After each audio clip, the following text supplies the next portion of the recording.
Okay, so I uploaded. So I kind of in the last time the example that I had, there were mistakes. Okay, so I cleaned up the thing. I don't know if you guys had a chance to review it. Either of you, Ratnakar, Amin. So maybe we can go through it quickly and kind of re-emphasize some of the points that I had missed. Okay, so is that, shall I do that? So maybe I'll take 10 or 15 minutes for doing that. So this is the example.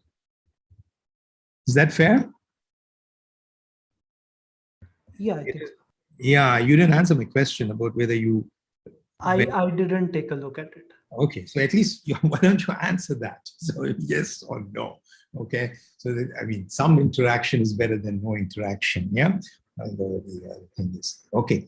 So yes, so you start. So P is this. Not Q is this. F naught is just the initial state. Here I've corrected that. Okay, it's exactly state 1. So K is equal to 1. So you create a new state. I mean, new frame F1. Okay, and every new frame is always initialized to Q. I mean, the property, which in this case is Q. Okay, so it is exactly this two clauses. So 0 and 1 are excluded by these two clauses. So the CTI in a new clause is F1 processing. Okay, so it's always in the new in the new frame that you introduce, the CTI is always not P. So then you check, in this case, and F naught is the only ones if they are either contained in F naught or reachable from F naught. Okay, neither of them is reachable. So so no. I mean, if in this case, in the first case, if it is reachable, then you're done. Okay, because it is unsafe. So then you increment to K is equal to 2. K is equal to 2.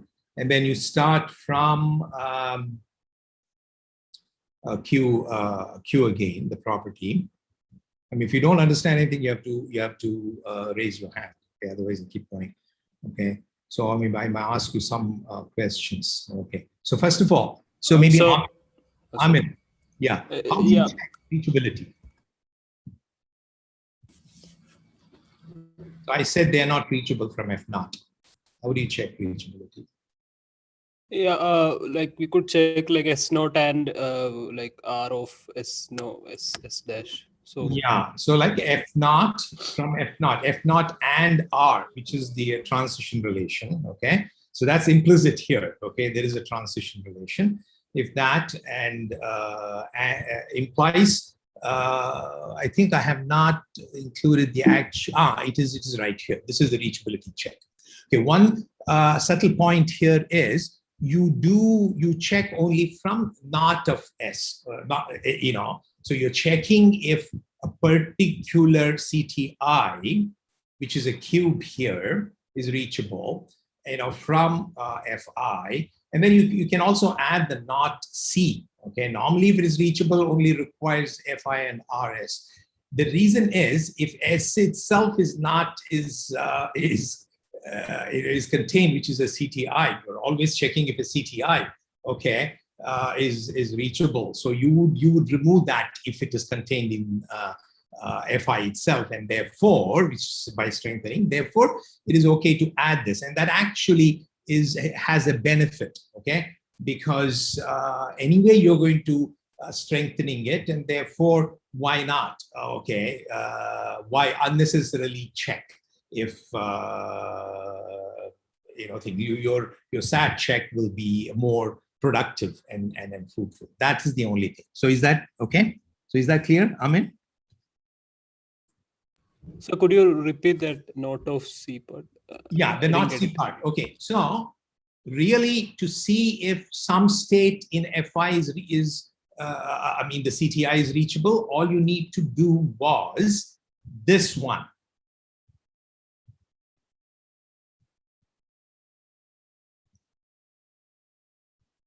if this is sat, you don't need a not S, not CS. Actually, it should be implies, isn't it? Yeah, so you're checking if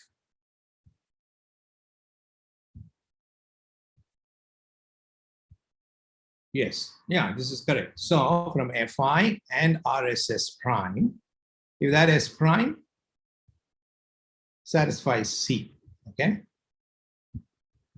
But I'm also only including not CS. The reason is if that CTI itself is contained in S, the CTI needs to be removed anyway, okay? So you would have strengthened, you always strengthen the CTI, okay? So which you would have recovered. So in each step you're checking if a CTI in a higher frame is reachable from a lower frame, okay? And if that CTI, it would have should not be there in these things either, okay? Therefore, they would, when you strengthen all the things from the previous thing are strengthened anyway. Therefore, you can, there's no harm in including not C, okay? Because the CTI would have been eliminated from Fi, okay? So that is, that is the reason, yeah? Okay. Because you would have eliminated that anyway. If that CTI, just like here, you're checking if the CTI is part of F naught itself, in which case there is an error, and that's the reason that there's no harm in adding this, and that increases the possibility of SAT, okay, and it makes it more productive, okay. So that's what you do here. For k is equal to 1.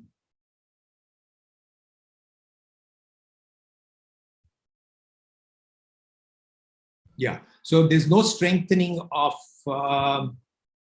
since it is not blocked, since it is blocked, there's no strengthening here, okay? So if it is not blocked, if there is a SAT, then you would strengthen it, okay? And then go, go further. That's why I'm saying if this was SAT, you would have strengthened it anyway. Therefore, it is okay to just look for not things that don't satisfy that that CTI, and that's the reason that you do this. Therefore, here there's no strengthening because it's already blocked from F1, okay, and then you increment k, and then go to the next iteration. So now you create F2, which is once again, so F2 starts with Q, okay.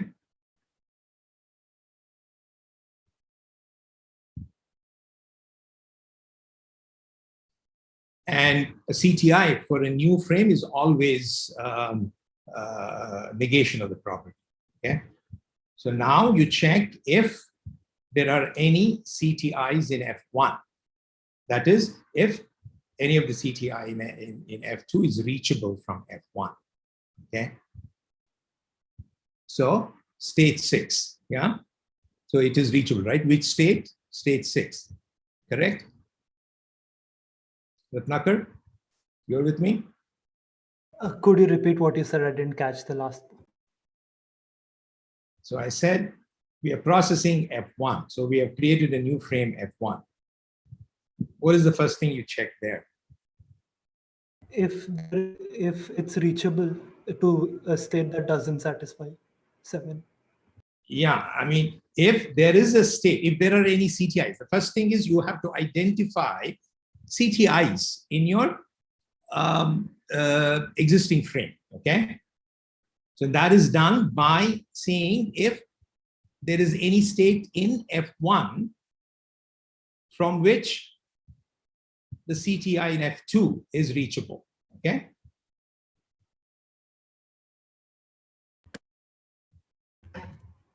Okay. That becomes the CTI for F1.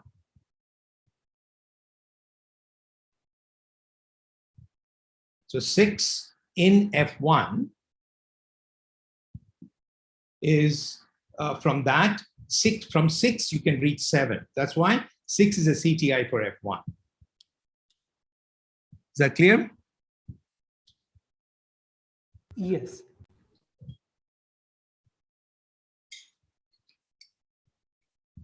The first step is to identify if there is CTI, okay? At K, in K is equal to 1, there was no, I mean, of course, the new frame will always have the CTI, that is not P, okay? And then there was nothing from F naught that was reachable, but F naught is never modified, and that's why there was no strengthening there, okay? And in F2, once again, that's a new frame. So you have that, and now you see if there are any CTIs in F1. And there is one in 6, and therefore you negate that, okay? And that's the reason you can always check from not S, okay? So if there is, you can also include not of that, thing in there, the not of the CTI in the higher one in here, which which would be the property itself in this case, because the CTI for F2 is the property state. Okay, so and there's no point in including that here because you're starting with F1 is already satisfies P, and that's why you can include. There's no harm in including not of that the higher level CTI. Okay, so 6. There is a state in F1 that is reachable, and therefore now you will have to recursively see, okay, that if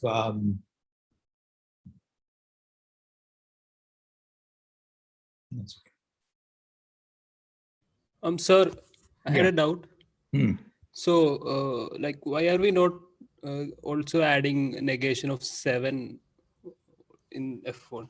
Because yeah, here I have not shown that. Okay, you could, yes, yeah.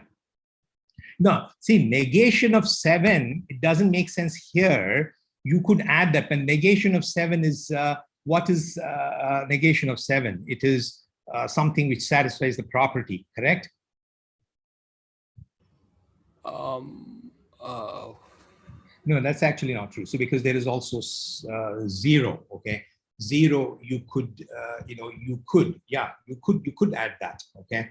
I mean, here I have because 0 and 7 is also reachable. No, wait a minute. See, the negation of the CT, the S is only added to the SAT check, okay? That's all, not for strengthening itself, okay? So you're asking why you're not, strengthening F1 by the negation of 7? Is that what you're saying? Yeah, yes, because no, see, but that's because we already are starting with the property. 7 is something that is a negation of the property, no? Yes, yeah. So even if you did, okay, then so for the new one you don't need to, okay. Starting with F, in this case, yeah. So since we are starting with the property itself, it is already there, okay. There is a clause in there, okay, that that corresponds to, for example, negation of 7 is actually this one, okay, in F1, which is already there. Therefore, since we already started the previous one with the property, there is no point in adding that. Yeah. And yeah, that's why. Yeah. Otherwise, okay. Now here you F1 becomes you strengthen F1 by adding the negation of 6 because you have to get rid of 6 because that is a CTI. Okay. From which 7, which is CTI at a high level, is reachable. Okay. Now, before that, you also check if 7 is not in F naught and it is not reachable from F naught. That is recursive removal. Okay.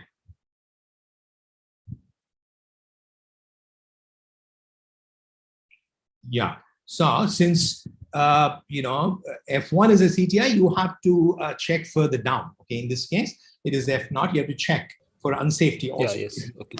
Yep.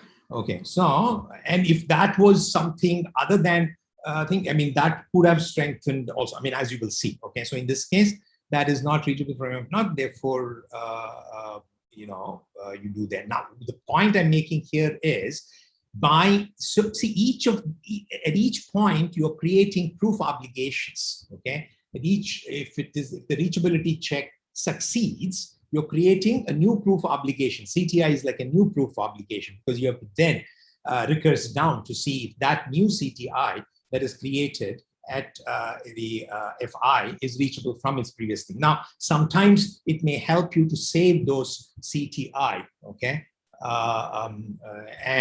Those proof obligations, because you may recur, you may keep hitting the same CTI that you have seen before, and therefore, if it is there, and then if you if you mark them as, maybe that is an optimization in your implementation, is what I'm saying. Okay, so that's a side note. Okay, so here, so F1 is strengthened, and there's no strengthening of F0. F0 is kept as is. So second of all, I mean, the 7 is not even reachable from F0 anyway. So then you have to now see if I can forward propagate. Okay. I'm sharing something. Okay.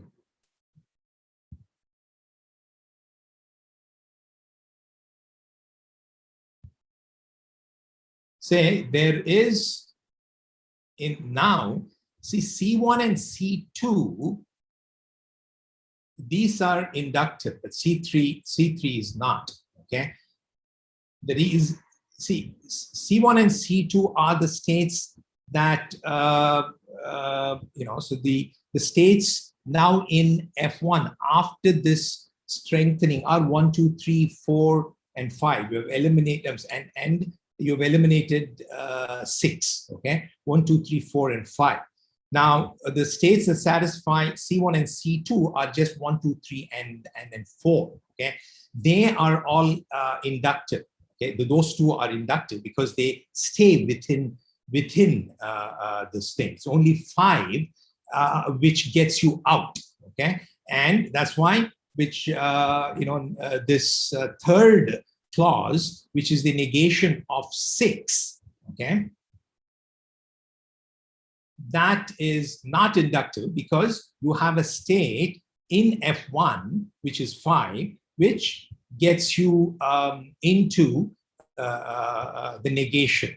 This clause, which is the negation of 6. Okay, since there is a transition from 5 to 6. So basically, the inductiveness check is saying, oh, look, if I'm getting out of, in the next state, if I'm getting out of any one of those clauses. Okay, or if I stay within the same clause, then you can propagate that clause, because you know that your image is actually in that clause, and your next frame has to be an over approximation of the image. Okay, this is a new thing that you've learned. So you could propagate C1 and C2, but not C3. Okay, but C1 and C2 anyway, you're going to have they're already there in F2. Therefore, because you started F2 with Q, all the time you start the new frame with Q, and therefore, F2 remains unchanged. Okay, even if you propagate C1 and C2. Yeah. Okay. So now I ask Ratnakar, do you understand why this clause, the C3 clause in F1, is not inductive or inductive, relatively inductive? I actually missed a small portion of it, but Okay. could you please continue? Like I'll check back later. Yeah, I mean, it's basically you're seeing if this right now this has 1, 2, 3, 4, and 5, 6 have been eliminated. So what you're really checking is through inductiveness check if that remains within that, if the image remains within that clause. Now, this particular clause that I have here is the negation of 6. Okay, negation of 6 what all does it include? It includes 1, 2, 3, 4, 5, as well as the 0 and 7. Now, 0 and 7 are, not prop anyway, so they are not even inside this. So in any case, so they are, so you don't, there is nothing in here. I mean, because there is a state 5, okay, within this F1, which indeed goes to 6, which is the negation of this. So it is taking you out into, it is, it is going into the negation of 6. That's the check. So, but therefore, so that's why it is not inside this clause, okay? Because this clause has the negation of 6, okay? And if it is inside that, that's the information about the image, okay? And since your next thing has to be an over approximation of the image, you might as well include it, okay? Is the thing. This is actually an optimization, as you will see. This is a new thing that a piece of information that you learn about your image. That the fact that it is inside this, and therefore you might as well, strengthen, by moving it, forward. Okay. So, I mean, but in this case, it's not R inductive, so you don't move it. Okay. So then you create. Okay. F1 is the only thing in here, so still there is no check for inductiveness. No. I mean, sorry, you check if F1 is equal to F2, okay? And it is not, okay? So because this one has, so there was nothing that was propagated into F2. Therefore, F1 is not equal to F2. So you move to step 3, okay? So step 3, the new frame is always initialized to the property, which is Q in this case. So the CTI in F3 is always not P, not negation of the property, okay? That is 0 and 7. So now you're checking if F2, if there are things that are reachable from F2, okay? It is, because F2 never got strengthened. It still has 6, okay? And, so you remove that from here, from F2.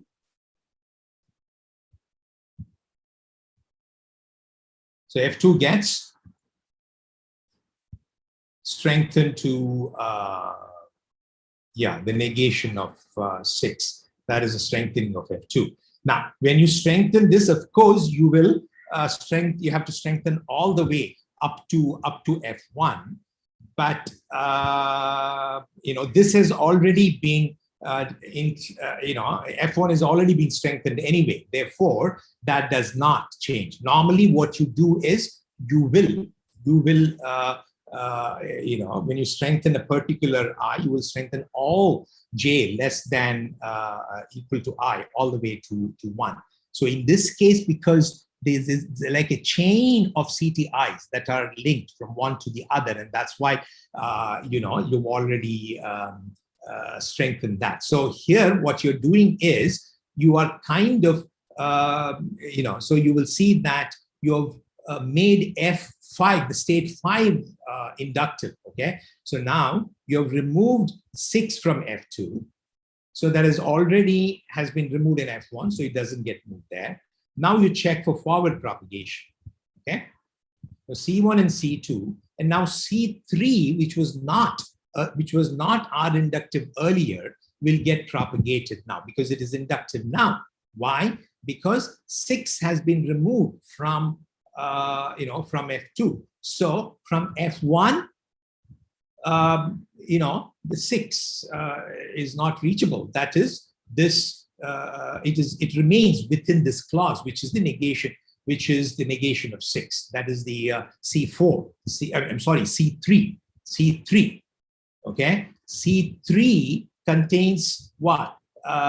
It is the negation of this. Okay, and a negation of 5. Okay, and since 6 has been removed from F1. So it is it stays within this phi. So that is so it is. I'm sorry, it stays within that, and therefore you get this gets moved. Okay, that is C3, which is not inductive, becomes inductive, and that will get moved to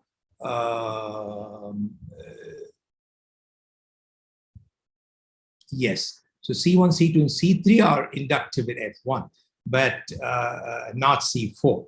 Okay.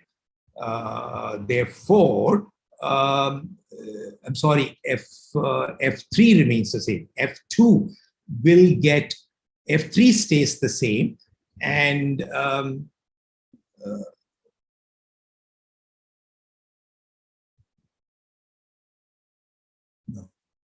what am I saying? Forward propagation will move, but not C4. Therefore, 5 gets moved, isn't it? Here 5 and 6 are gone. Yeah, but 5 cannot be added to F2, right? So F2 will be same, F3. 5, yeah, 5 cannot be, but I'm saying that Is it because there's a transition from 4 to 5 and we have not 5 in F1? yeah, 5 cannot be added, correct. So, but what am I saying here? But C3, if C3 is inductive in F1, C3, Yeah, C3 is for 6. C3 is Not for 6. Yeah, so that is already there, no? Yeah, It is already there. already there. So that's right. Yeah.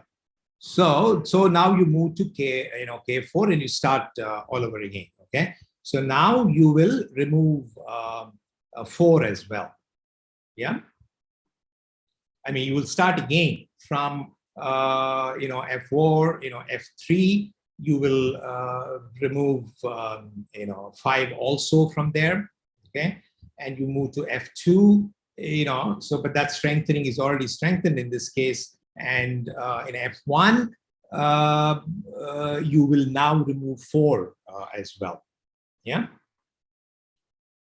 After checking that is 4 is not reachable from your initial state. So now all of them are relatively inductive. Okay, because all of them have been removed, and therefore they get. This gets propagated, and further that they'll get propagated all the way in this case. And once this gets, since all of them are inductive relative F1, and therefore even 4 gets propagated to 5. After that, that gets further propagated and so on. So you will reach, in this case, you will reach a fixed point, which is where all of them are equal. Okay.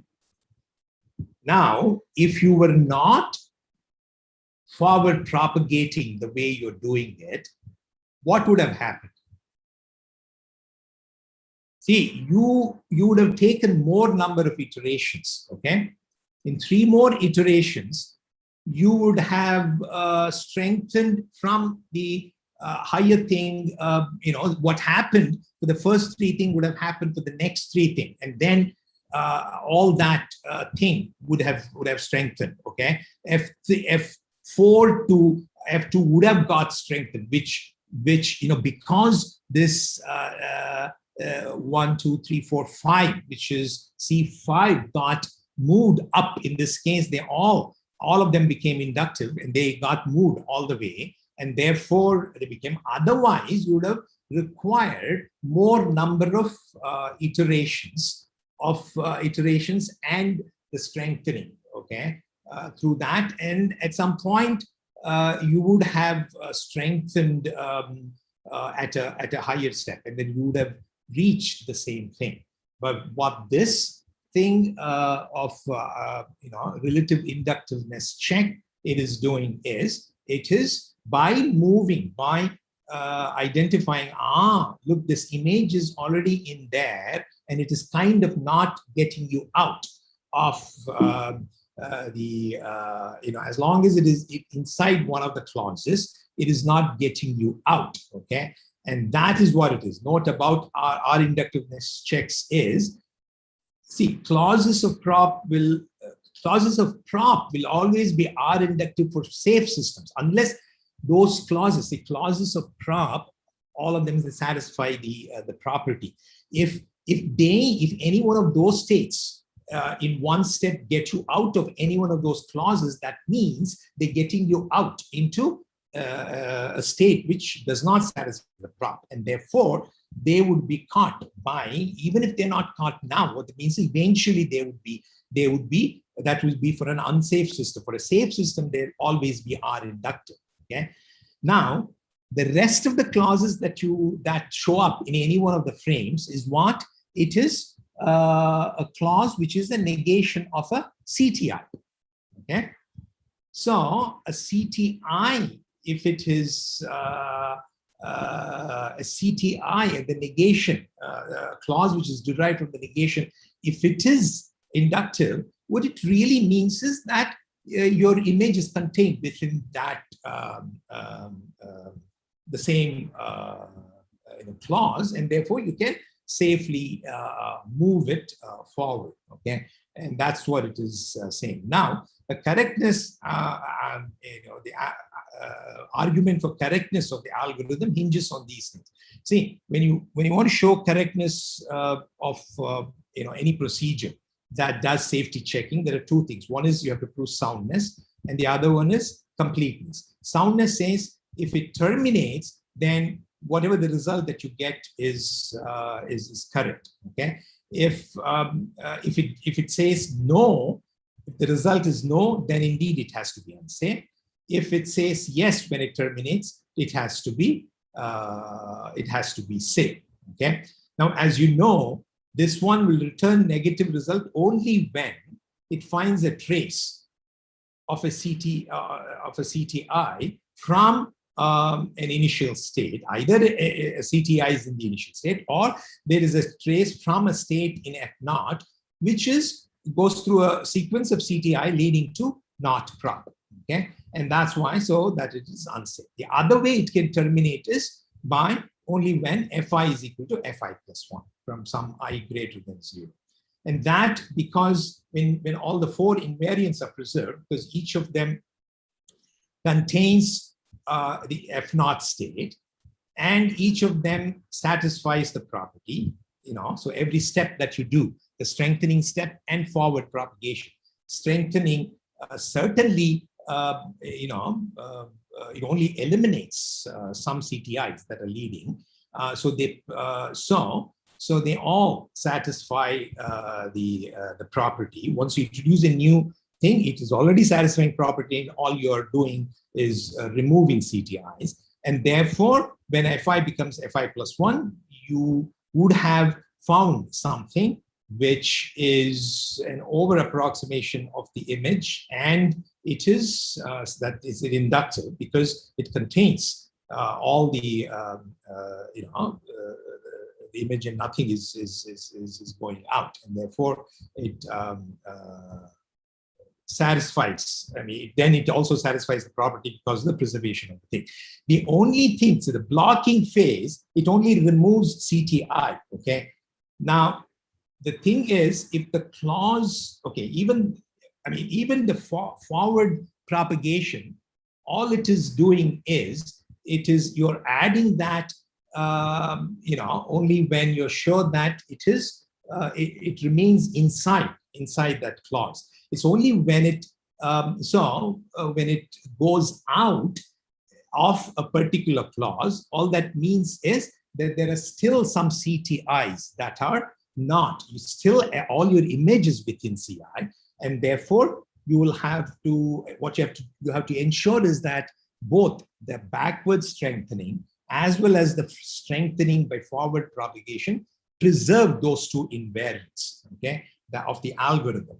Okay, the forward strengthening does preserve, because after all, what you're adding strengthening by is the clause into which you know that the image is the one-step image is going into, and therefore it is still within that image, and therefore it preserves. Okay, and the fact that property is preserved is obvious because you're starting with every frame with states that satisfy the property, and that's why soundness is guaranteed.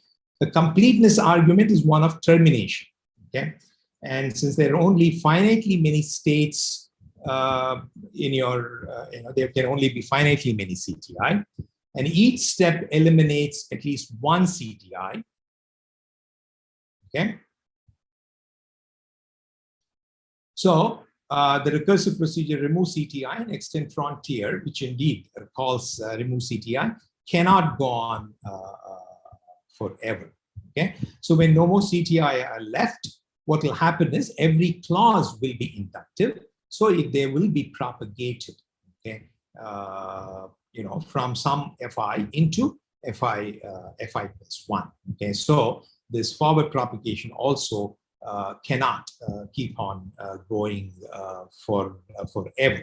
Okay, so when one or more of the clauses in a current Fi is not relatively inductive, what it means is that it is either unsafe, that it is going outside to not be, or it is going into a state which is a CTI which has not been removed yet. Okay, and that's the reason that the forward propagation cannot go. In any case, forward propagation is not needed because eventually you would have removed. Forward propagation is an optimization for your thing. Yeah. Yeah. So this is where I want to stop. Okay. I mean, if you have any questions, okay. So, I mean, once again, what are the building blocks, the kind of SAT checks that you will be repeatedly calling? Okay. They are all one-step reachability and a relative inductiveness check. They're all one-step transition relation check. And of course, you will have to get the models, okay, and get the predecessor of a satisfiability check so that you can repeat the removal of CTI. Okay, so those are the things. And the only thing for optimization that I'm adding is two things. Subsumption checks will have to be done because you keep getting the same.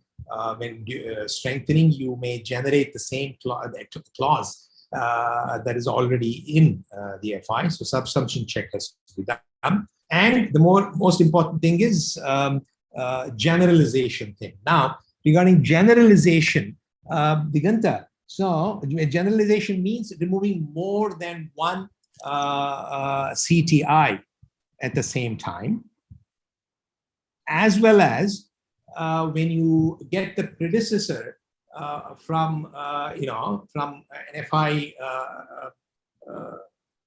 if something from state Fi is reachable to a CTI Fi plus 1, there is a predecessor which is also you obtain as a model for the reachability check, which is a satisfiability check. So that if multiple predecessors you can extract multiple predecessors, then you may be able to get them all multiple CTIs. Okay, both those things require generalization. Now, Diganta, there is we have identified a couple of generalization that are easy to implement, from a paper that, Diganta, I mean, what I suggest is, can you take it offline with them? Sure, yeah, I can do that. Yeah, but what I want to ensure is, do you understand what generalization is, Ratnakar, and what I mean by generalization? I mean, Amin, both of you, yeah. Could you repeat? I did not catch what I said. As an optimization, you have to do generalization. Okay. My question is, do you understand what I meant by generalization? That's the question. I actually did not. I So, missed Okay, so let like, me, yeah, go ahead, Amin. What is that? now, is it related to like eliminating multiple CTIs in a Exactly single right. step? So how do you get a CTI? Ratnakar, how do you get a CTI at a particular FI? Can you answer that? You check for the states that satisfy SFI and check if they Yeah, but use give me more specific. Which is the check? I'm right in front of you. There is a reachability check. Okay, there's a SAT check. That is a reachability check. That is what a model of this SAT instance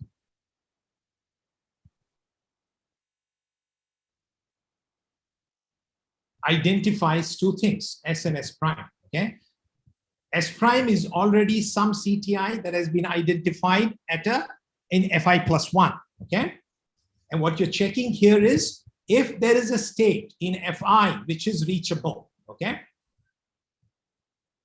so there are two things that you can do. Generalization. You could get multiple CTIs from Fi plus 1. Okay,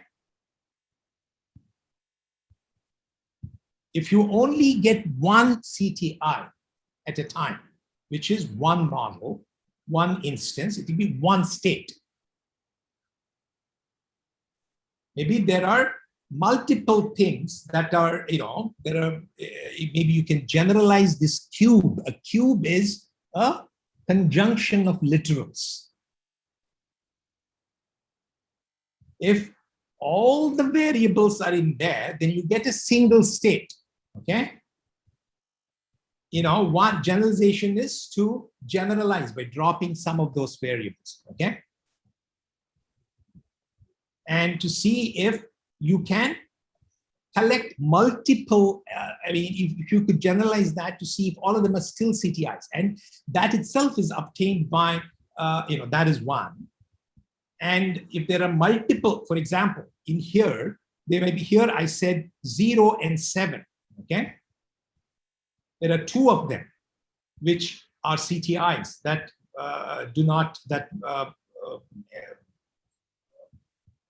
that are not negation of the property, okay? So maybe you could generalize it to multiple, maybe you could get both of them at the same time, okay? That is one. Now in this is not a good example because here in each step, there was only one predecessor leading to a CTI, okay? But if there are multiple ones, okay, that are leading, okay? So maybe from 4 also there was a transition from 4 to say 6, okay? Once you identify 6 is a CTI at a particular FI, then maybe you can get both there are two predecessors, 5 as well as 4, okay? So maybe you can, instead of getting one predecessor, which is one state at a time, if you can get multiple satisfying instances of S and S prime here, then you could be collecting multiple ones, okay? You could be eliminating or you could be collecting multiple CTIs at the same time and then checking. That is what generalization is. Now, do you understand it now? Yes, just to confirm, it's a way to optimize it. It is a way to optimize. Right now, the algorithm just eliminates one state at a time. Okay?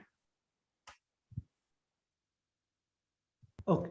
Because it is giving a satisfying instance. What is a satisfying instance of a state? Okay? So here, these are all state bits. And you see what am I extracting each time? One state. First time I eliminated 1, 1, 0. Next time I eliminated 1, 0, 1. Correct? Yes. So in this case, it happened only one. But if there are multiple things, then maybe you could eliminate multiple ones. Okay? That is the idea. Okay? So it is really trying to get multiple satisfying instances at the same time, propagating them, okay, and doing it. Yeah? Yeah, got it. Okay. Amin, any questions? No, sir. No. Yeah, there'll be some simple things, and you can schedule a time offline with, I think you should do that, okay? Because I definitely need to, move on, yeah?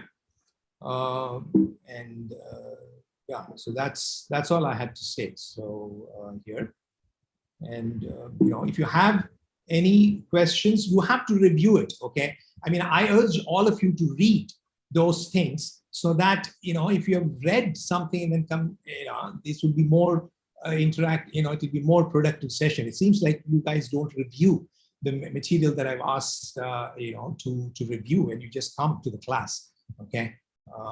And I mean, if you had reviewed, probably there would be more interesting questions. Okay, so but that is that. Okay.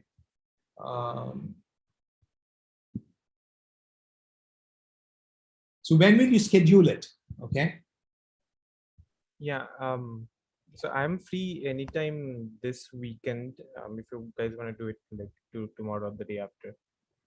Otherwise, tell me when you guys are free next week. So what would you prefer? Yeah, I know I'm one okay of you. Yeah. with the weekend. Okay. I'm okay with weekend, but maybe I'll discuss with Parmere also. Yeah. Would it be possible to have it after Tuesday? After Tuesday, yeah, sure. As long as that's not too late for actually starting on the Yeah. assignment. Okay. I'll watch it later on the I mean, recorded version. Okay. So, sir, what do you think? Is Tuesday too late? Otherwise, having a live session is, I think, better, right? So, The thing is, if they don't review anything before Tuesday and they don't read, I think it'll be useless anyway. Okay. right. Because Yeah. this is not, so there's some homework that they'll have to do, and Right. I think, yeah. So let's have it on Tuesday. And if Ratnakar says he can't even look at this till Tuesday, he probably won't review. So I don't know. I mean, I don't know. I mean, you could do Tuesday. I mean, it's their thing, nah? So why should you? You could do for the rest of the two if they show up, okay? And if Ratnakar, then he has to review the lecture, which if they do, they'll do. That's all I can say. Yeah, sorry about that. You can have the session for the other two. Like I had two No, but assignments. I mean, that's the thing. But do you review any of the lectures? Actually, I end up reviewing just before the assignment. This semester I've sort of bitten off more than I can chew. So I end up watching. My question was if you reviewed any lectures. Sorry? That you have missed. I reviewed the stuff, but I missed the Craig interpolants part. Okay. Well, Ratnakar says that you can do. So just schedule it before. That's all. Okay. Then I'll just discuss with Parmere and then suggest a date. I'll mail to you. Yeah. Yeah, sure. Yeah, that will be good. Yeah. Okay. It's already, I mean, I ended up spending the. So anyway, but I will still introduce this thing.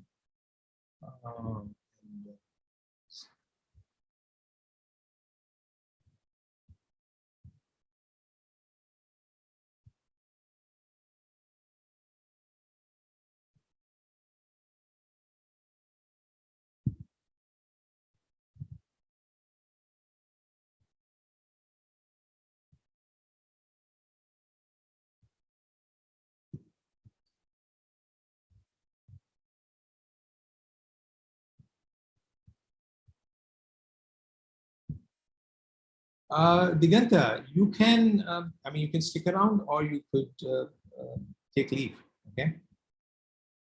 So this. Yeah, sure. So yeah, I think I'll, take leave. We'll discuss this on Tuesday offline with the other people. Which one? The generalization for PDR. Yeah, but that's with them, no? Yeah, I'm saying, yeah. So we'll do that. We'll meet them. Yeah. I mean, you schedule it. interestingly, or if they don't show up, then you just make a, we just have to prepare a document and give it to them, and then we'll give the paper and they'll read it and they'll implement it. That's all. Yeah, sure. Yeah. So, okay, bye. Okay, so what I'm doing right now is, so far what you've done is we've discussed several different techniques for checking what kind of properties, Ratnakar? Reachability, like satisfying a certain formula. Yeah, there was which I- more. See, reachability is a very vague thing, okay? We are doing a G of P-like property, okay? And what is it called? You mean safety properties? Yes, Inductive, I mean, my question was what kind of properties, okay? inductive properties. Was it, what part was not clear to you there? I don't understand. I asked you what kind of properties, yeah? Okay, I thought what was our goal in general. Never mind. It is not even, have you discussed safety properties? What is the difference between safety property and invariant property? Inductive and safety means inductive. No, I asked you what is the difference between invariant and safety. I didn't say inductive. I think an invariant. Amin, what is the question? What is your answer? Invariant requires us to check one previous state. Safety requires us to check a finite number of previous states. No, that is not correct. Okay, Amin? Like invariant is a type of safety property, right? That is correct. But what is an invariant property? So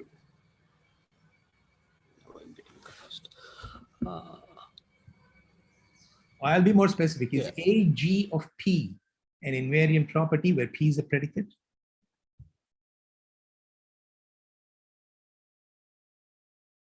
That's how it was defined, okay?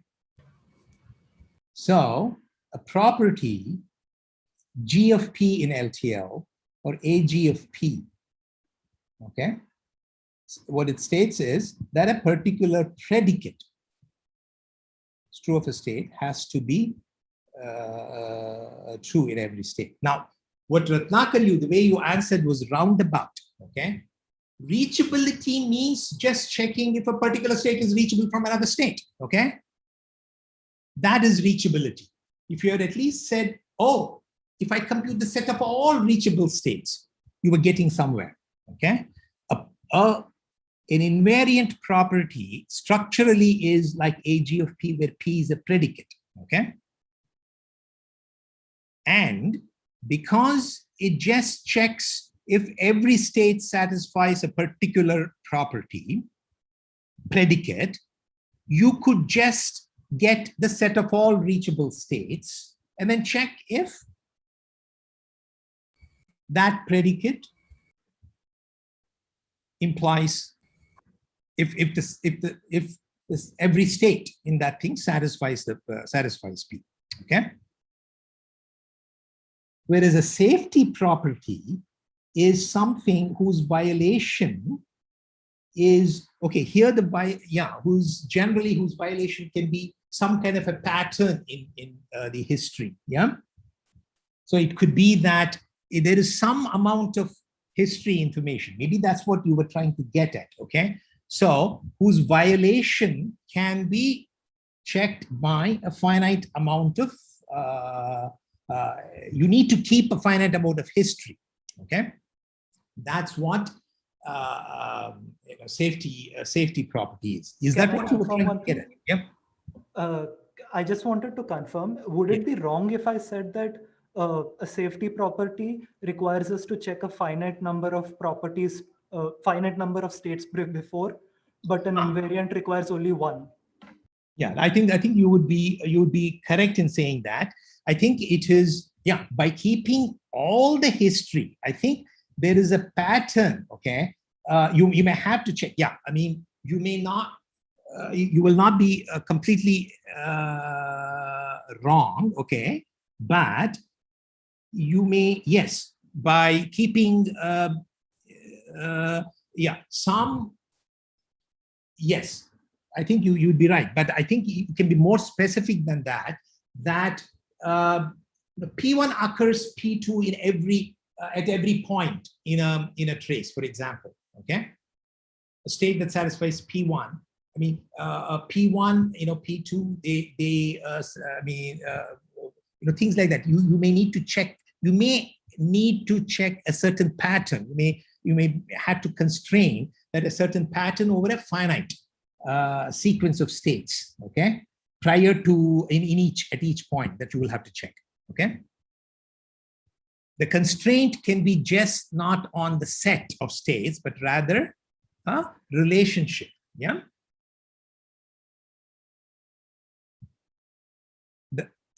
Something about the finite prefix, okay. So, something about the finite, you may have to look at the finite prefix. So you're right. You were right in saying, for which you will need to get, all the states up to that point, okay? In the worst case, you might have to get all the states, okay? But there'll be some finite distance to the history. And the constraint is that, and the safety property is called regular, if the pattern of the states, the prefix at a particular state, that pattern can be described like a regular language, okay? So anyway, so we are, going. So now what we're trying to do is to extend, okay? I told you last time that, okay, so far the techniques that we have done is applicable to invariant checking, okay? Invariant property.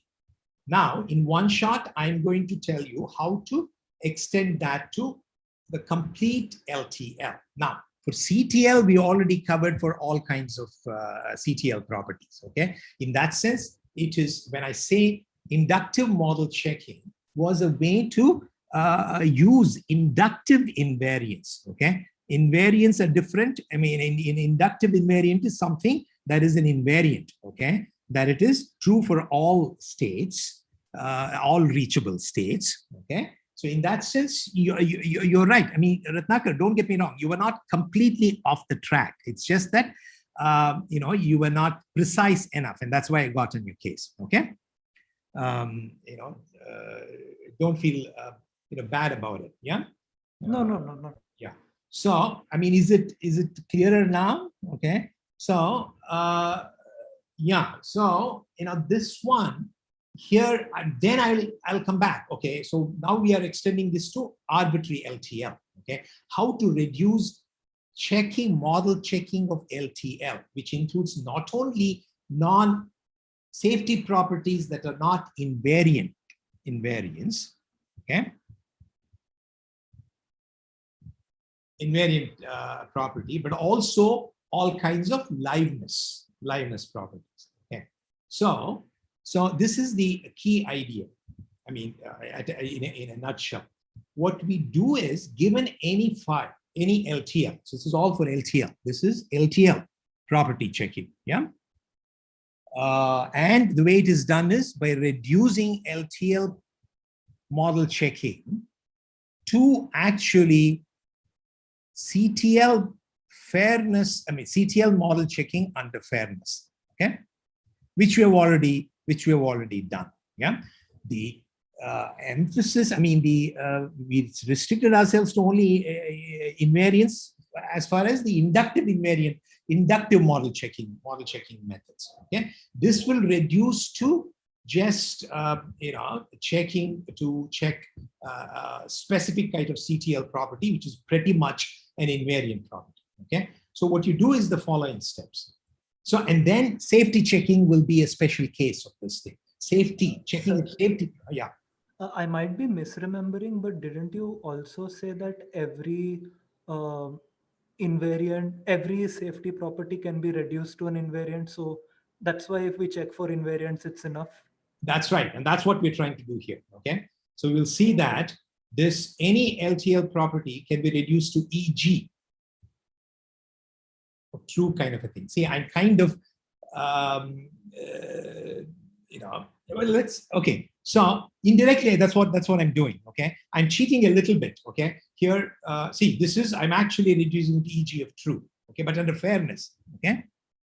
So EG of true checking is EG of a P, yeah?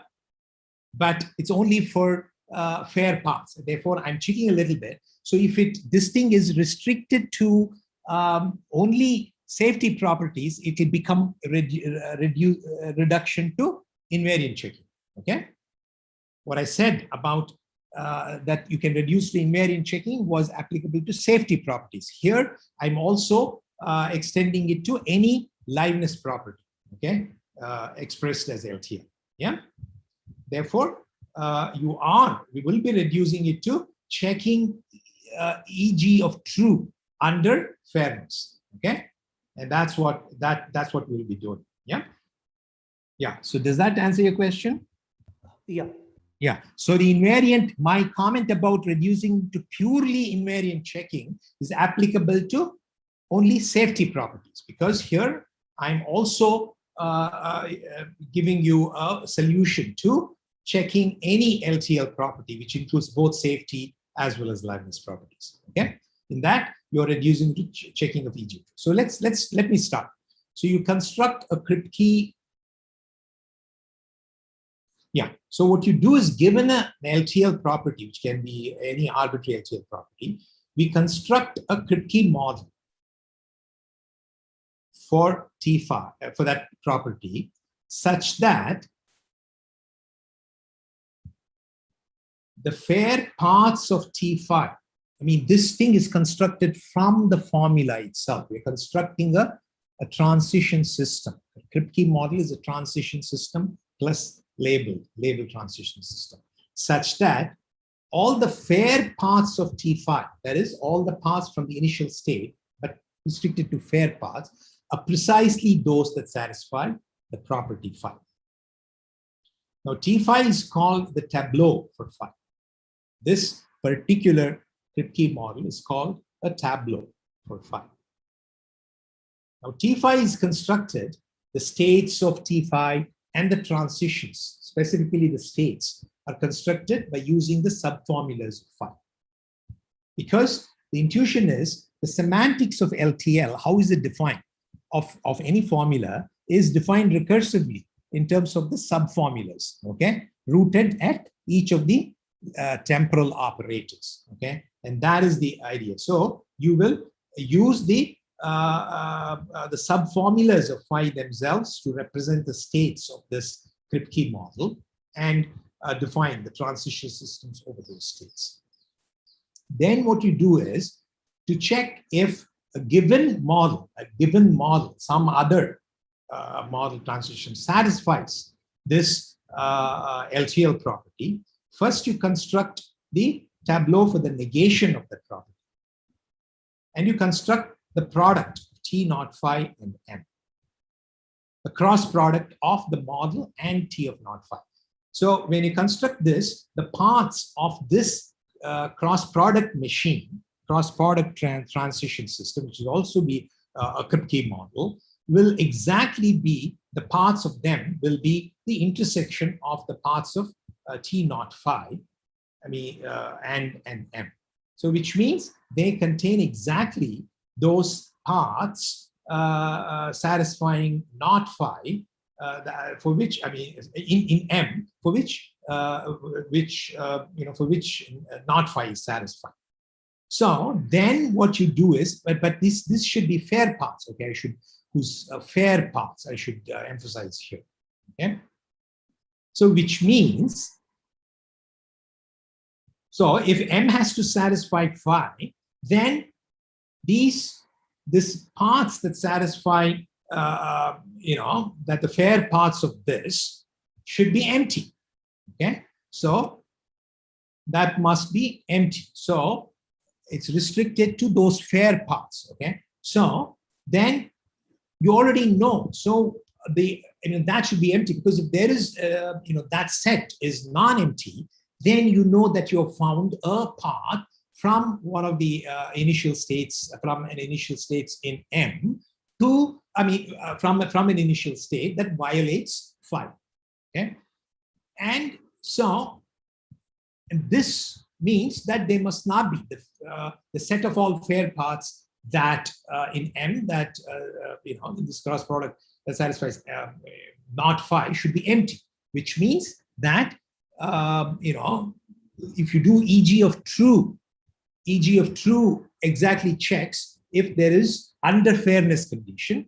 It checks if there is a path in which true is a predicate which is true of all states, and therefore this can be, if this is false, that means there can never be a fair path. Okay, so as long as there is no fair path, then there will not be any path in M that satisfies F. Okay, because T of not this transition system T is defined such that every fair path in it is a negation of phi.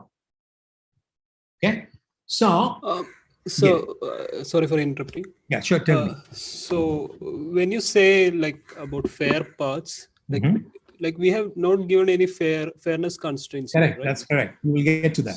Okay. Oh, okay. So as part of constructing this key model, you will have to define its states. You have to define its initial state, initial set of states. You have to define also a fairness condition. Okay, and a fairness condition is given how? By giving a set of predicates. Okay, over its states. That will be the task of constructing T of phi. Okay, understood.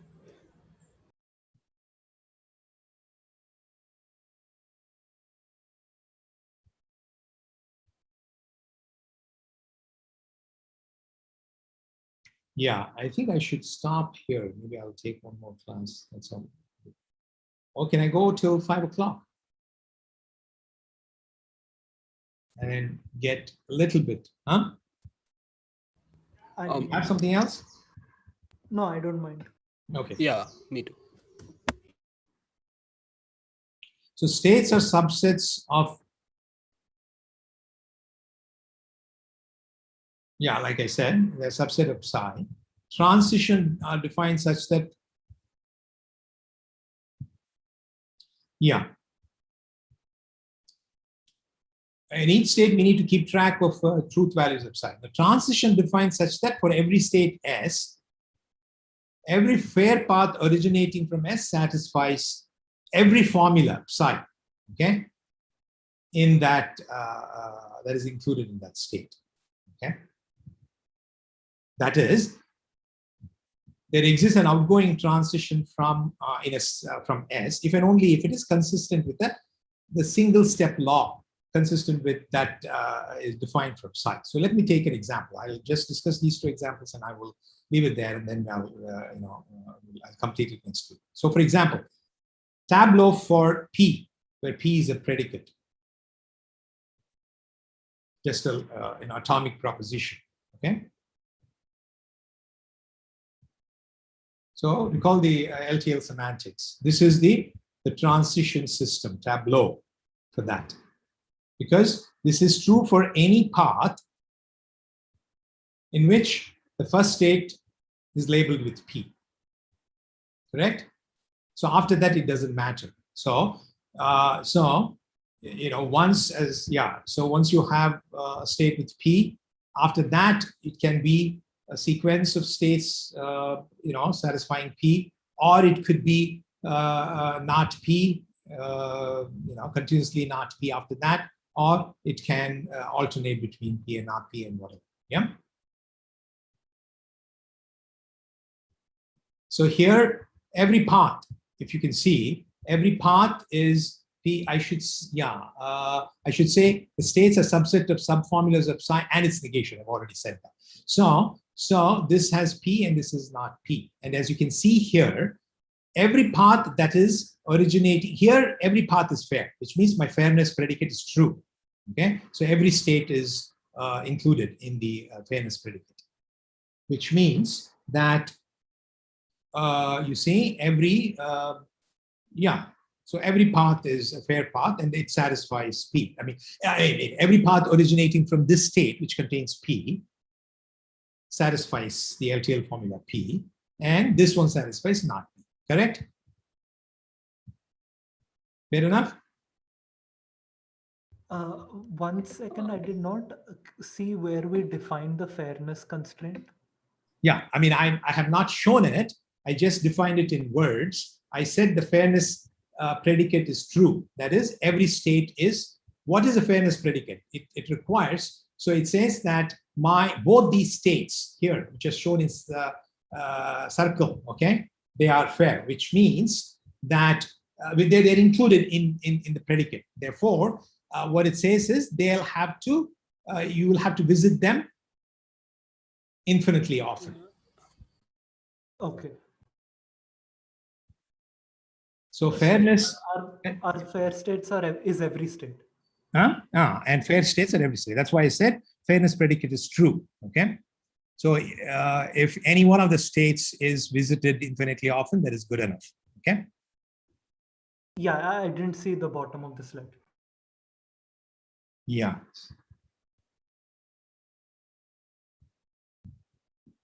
Okay. So that's what that thing is.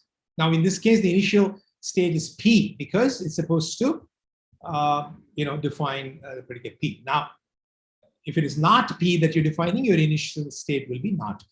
Okay. Now, this is for XA.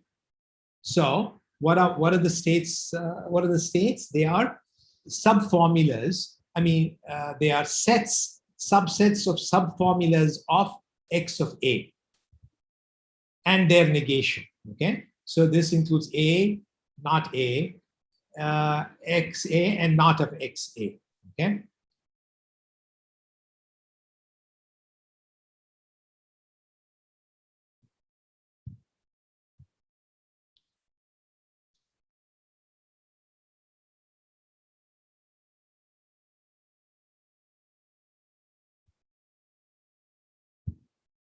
Yeah, so XA is the formula.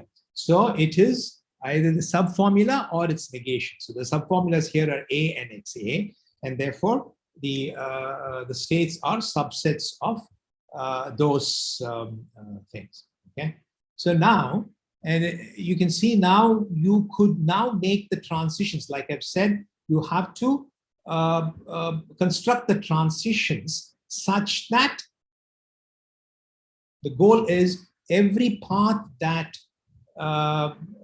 that is originating, every infinite path that is originating from any state should be such, the transitions should be defined in such a way that all those paths will satisfy A and X of A. I mean, the formulas in it, okay?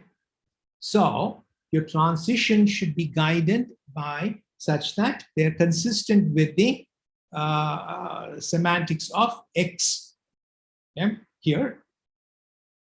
And A, of course, A is predicate. Therefore, so since it has XA, so its transition, there must be a transition from this state to another state only if A is true in that state. Because for XA to be true in this state, A has to be true in the next state. Okay, and so there can be only transitions from here, a self loop into itself, because these are the only two states in which A is true. And so there's transition here and here. Similarly, you define the transitions for each of them. So this has not of A and XA.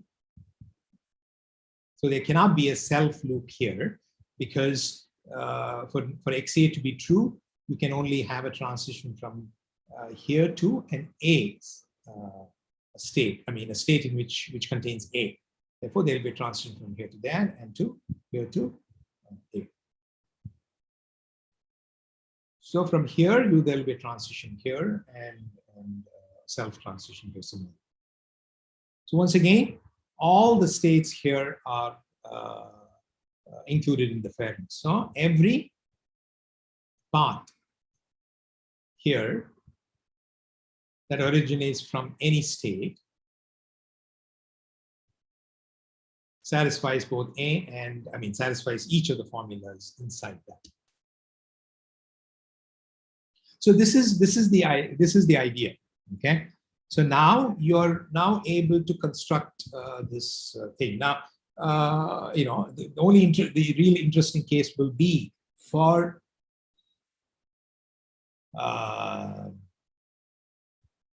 so before I define, so how are the states constructed? So they are constructed from, like say, so first I define closure of phi, okay? Closure of phi, a formula is the set of all subformulas of phi. Structurally, the subformulas of phi and their negation, okay? So for example, for this formula, it is A, B, not A, not B, not A and B, as well as the negation of that, because that's a subformula. And then you have phi itself, the formula itself and its negation. Okay, now, when constructing the states, we eliminate some obvious inconsistencies. We don't take every subset of this closure. So our states are subsets of this closure set. Okay, that's what will be defined as the states of the tableau. Okay, so S is, so they'll have to be consistent. They have to satisfy three properties. Okay, they must be propositionally consistent. They must be maximal and locally consistent.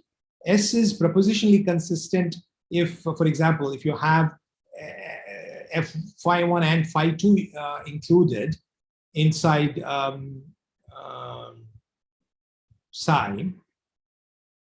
Yeah, so if phi1 and phi2 is included in S, then you should also have phi1 and phi2.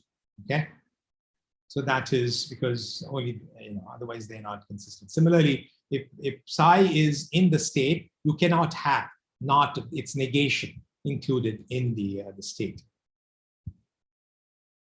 Now, locally consistent with respect to U, if it satisfies these simple rules about the until operator.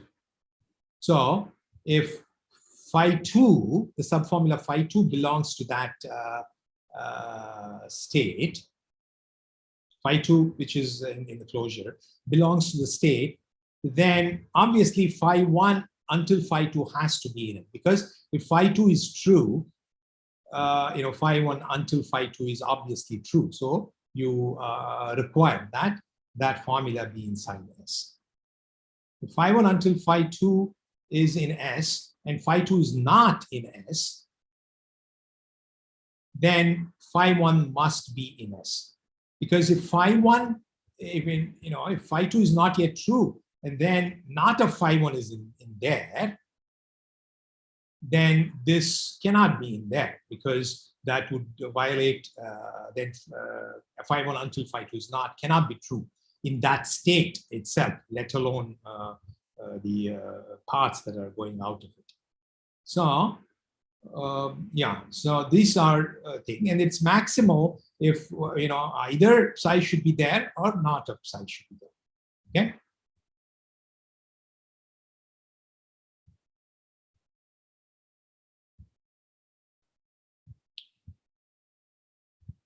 Yeah, so let me, this is simple enough, isn't it? So I guess there's any questions here? No, I think it's okay. Okay. Yeah, this is just an illustration. So you could kind of enumerate all the subsets of the closure, and then you can get rid of some whichever is not which is not elementary. Okay, so if it's consistent, if a closure set that is consistent is called elementary. So here there are three things that are on. So that's how you construct. So T phi is constructed. The sets are the elementary sets. Okay, elementary subsets of the closure set. The initial state are all those states in which includes phi. Okay, that is, it should not include not phi. Okay. Now, the transition system is defined based such that it is consistent with the temporal operator. So if there is an x, if the subformula is of this kind, x of psi, then like we already saw in the thing, this will if it is there in the set, it is contained in the set, belongs to the set, then psi should be in the next state. Okay, if x of psi in S, psi should be in the next state. Similarly, phi until phi 2 is in S, then it can be there only if this condition holds true. It's actually, this one is consistent with the expansion law of the LTL formula, phi 1 until phi 2. Okay, so phi 1 until phi 2, as you know, the expansion formula is equivalent to, so either phi 2 is true in the current state, or phi 1 is true in the current state, and x of phi 1 until phi 2 is true in the next state. And that's exactly what this thing is saying. So if phi 1 until phi 2, that formula can be in can belong to the state S if and only if either phi 2 is in S, or phi 1 is in S, or if phi 1 is in S, in which case there must be a transition from this. I'm sorry. Yes, there must be a transition. S prime here is the next, is the successor state. So phi 1 until phi 2 must be included. I mean, must be there in the next state.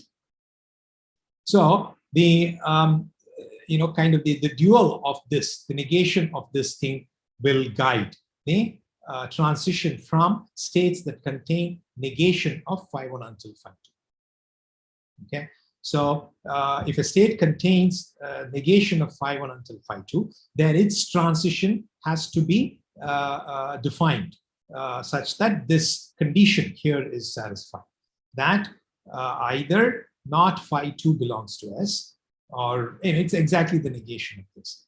Okay, so here is the this I will first see.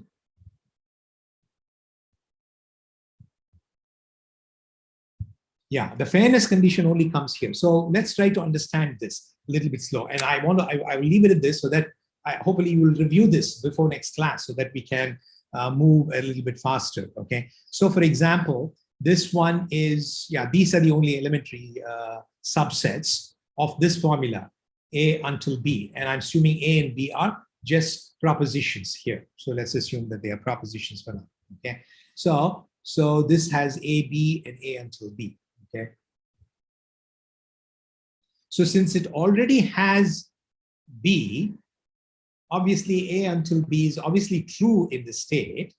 So it is obviously true for all paths getting out of this state. So from this state, since A until B is already true, you can have transitions to any of the states, okay? Because you can go to a not phi state, or to a phi state, I mean, to something in which true. So once A until B, because A until B is already holds in this state, which means that it doesn't matter what the rest of the paths are like. And that's why there are transitions from here to all the states, as you can see, to here, to here, to here, and to here. Now, the state B3 is that clear? Okay, maybe I'm going a little bit fast. Yeah. Okay, so look at B3. So here, not B is still is not true. B is still is not true, which means by the laws of A until B, A has to be continuously true. It has to be true, because otherwise this state cannot even have A until B. Now, since so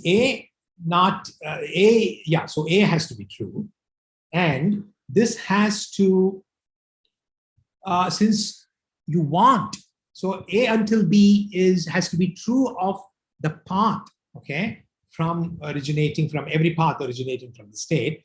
That can be true only if there must be a transition from here only to those states in which A until B, from which the paths leading out are A until B is true. So therefore, so you can have a transition to this, to itself, or you can have a transition to those states which contain A until B. That's why there is a transition from here to B1 and a transition from here to A until B. There cannot be specifically transitions from here into states B4 and B5, which contain not of phi, okay? Because phi is not yet true here, okay? Not yet true in this state. So, but you want the paths, every path leading out of it to be, to satisfy thing, because that is the goal, okay? We have to define the transition relation such that every path originating from every state satisfies every formula in that state, okay? And that's why you have. Okay, do you notice a problem? Is it that we can loop on A until B infinitely in Right. the state B3? The B3, that's exactly right. Yeah, okay. So therefore, that's why, so where the single step thing are there, so you can keep on looping until here, because A until B also requires that eventually B has to hold it, okay? So this path, the infinite path that keeps looping here, does not get to it. So that's why you will have to, so that's why the fairness condition holds, is needed here, okay? So it has to, this one has to, you will have to have, firstly, it has to go. Eventually you have to drive it. You will have to preclude it from looping here, so that this path has to be made unfair, okay? So that's why the state B3 cannot be in the fairness, cannot be a state. It should not be included in the fairness condition. All the rest can be included, because you certainly want it to force it out into to a state in which eventually B holds loop, which is B1 and B2. And therefore, so after that, you're free to linger along in B1 or B2 forever, or you can even go, once that is satisfied, once A until B is satisfied, it doesn't matter. So the semantics of A until B is such, after that you can go and linger on forever in a not phi state. And that's why there are also transitions from here, and you'll also make those things infinitely often. Included in the fairness predicate, and therefore only this path will be unfair. All the rest of the path will be, will be fair. Okay, so that's how you pretty much, that's the thing. Therefore, now every fair path here will be of this model will be satisfying phi. Okay, so then you can see how this now you could just enumeration of fair paths. Okay, existence of fair paths. Now, if you want to prove phi, if you start from not phi, then that model, if it should not. You can see how we can get from there to reduce the checking of a property phi to checking that there are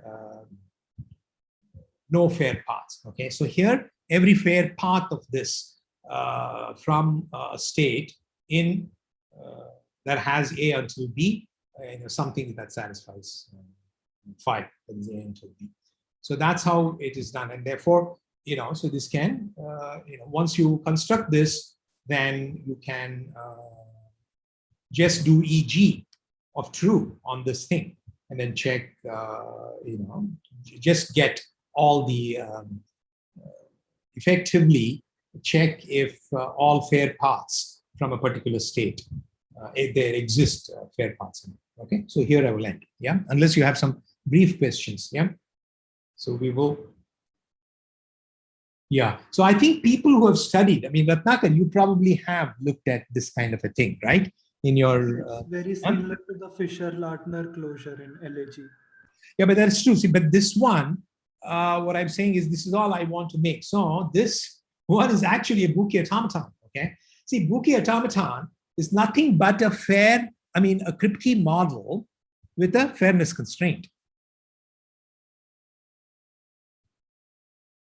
Okay, I'll get to that. Okay, this is what is Buki automaton.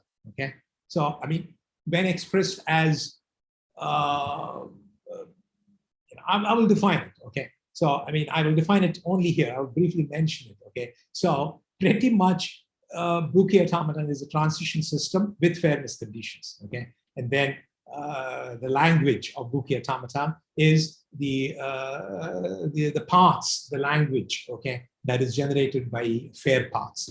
Okay, all fair parts of originating from the initial state. Okay, that's all. So Buki automaton. The definition of a Kripke of fairness constraints in Kripke structures, as given in the reference book, they also allow us to have multiple sets, F1, F2, so on. That is true. That is true. That's like a generalized Buki automaton. Oh, well, no. But sometimes you may need. I don't know if it's no. I would say generalized Buki automaton. There's more technicality there. Okay, so we saw that even for you do need in general. No, you cannot. You will need multiple subsets. Okay. So here you will need, immediately you will need. So we saw that there were several examples where, even otherwise you will need in order to express for normal transition systems, you will need multiple predicates, okay? Multiple subsets of the thing. So here you will certainly need, because you will, that depends on the property, okay? So, and that translates into transition systems here, because you can nest until operator inside until operators, okay? Therefore, you will see, okay, that your fairness constraint, we will go details this thing. So for every subformula which is rooted in an until operator, you will need a fairness predicate, a constraint, fairness predicate, okay? In order to do that. Yeah. Now I don't know if that is generalized Buki automaton. Is it that simple? I need to recollect. So I think generalized Buki automaton is a little bit more. It's just not about multiple fairness condition, or is it only about that? Okay. Could be. Okay. That I'll have to check. I think the difference is that generalized Buki automata is like an intersection. It has to satisfy F1, F2, and all Fk. Yeah, see, that's what I thought. Okay, so it is just not these multiple fairness conditions. There are certain other things that are satisfied. Okay, that need to satisfy. So that's why I have to be careful. Okay, technically saying. Okay. I think the only difference is this is a union of Buki automata. Yeah, could be. Yeah, could be. So, but that's why you don't need to go into Buki automata theory thing at all, because now this is transition system. So you could just run your CTL model checker on this product machine that you construct, okay?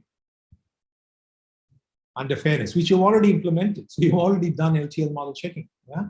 And for safety properties, it is even simpler. So you don't even have safety properties, you will see, this T that you're drumming here is very simple. Okay, it's just a finite state automaton. Okay, so we will get there, and T doesn't even have to be as complicated as it is here. So the negation of phi that you will have to do for safety properties, the negation of phi, which is the violating patterns, is a finite state machine, because the violating prefixes are all finite. They are finite prefixes, and for regular safety properties, that set of violating prefix history can be recognized by a finite state automaton. It's a regular language. Therefore, the T itself, the T of not phi that you construct, will be just a finite state automaton. Okay, so it won't be as complicated as this. Yeah. Okay. And therefore, in that case, you will, for safety properties, it will just be all the states will be, the fairness predicate will be very simple, okay? And so it can be reduced to just invariant chain. Yeah? Yeah, so I will end it here, yeah? Thank you for your patience.